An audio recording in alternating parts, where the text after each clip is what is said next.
నమస్తే welcome to Vikram TV.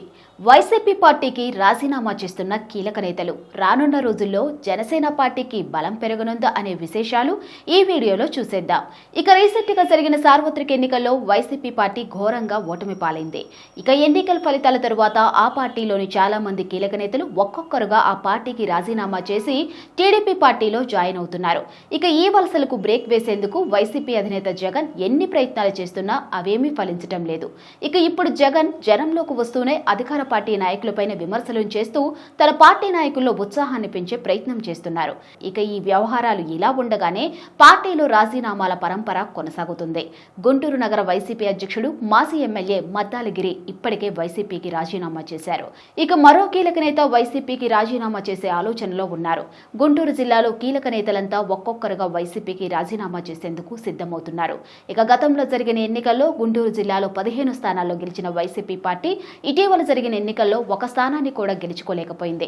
చాలా నియోజకవర్గాల్లో అభ్యర్థులను మార్చడం వంటి ప్రయోగాలు చేపట్టడం అవి విఫలం కావడంతో ఎన్నికల ఫలితాలు నిరాశను కలిగించాయి. ఎన్నికల ఫలితాలు వెలువడిన కొద్ది రోజుల్లోనే మాజీ మంత్రి రావెల కిషోర్ బాబు పార్టీకి రాజీనామా చేశారు.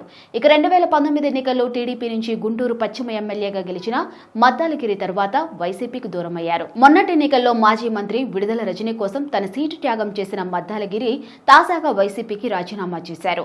ఆయన టీడీపీలో చేరేందుకు ప్రయత్నాలు చేస్తున్నట్లు సమాచారం. అలాగే ఇదే జిల్లాకు చెందిన సీనియర్ రాజకీయ నాయకుడు ఉమ్మారెడ్డి వెంకటేశ్వర్లు అల్లుడు కిలారి రోసయ్య పార్టీ మారే ఆలోచనలో ఉన్నారట. 2019లో పొన్నూరు నుంచి వైసీపీ ఎమ్మెల్యేగా రోసయ్య గెలిచారు. తాజా ఎన్నికల్లో ఉమ్మారెడ్డి వెంకటేశ్వర్లు కుమారుడు వెంకట్రామ్ను ముందుగా గుంటూరు ఎంపీ అభ్యర్థిగా జగన్ ప్రకటించారు.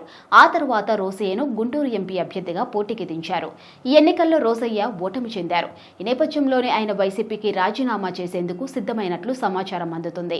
ఇక ఈ మేరకు తమ మద్దతుదారులు ఆత్మీయులతో సమావేశాన్ని నిర్వహించి వారి అభిప్రాయాల మేరకు జనసేనలో చేరాలని నిర్ణయించుకున్నట్లుగా సమాచారం అందుతుంది. వీళ్ళనే కాకుండా ఇంకా చాలా మంది వైసీపీ నేతలు జనసేన పార్టీ వైపు మొగ్గు చూపుతున్నట్టుగా తెలుస్తుంది.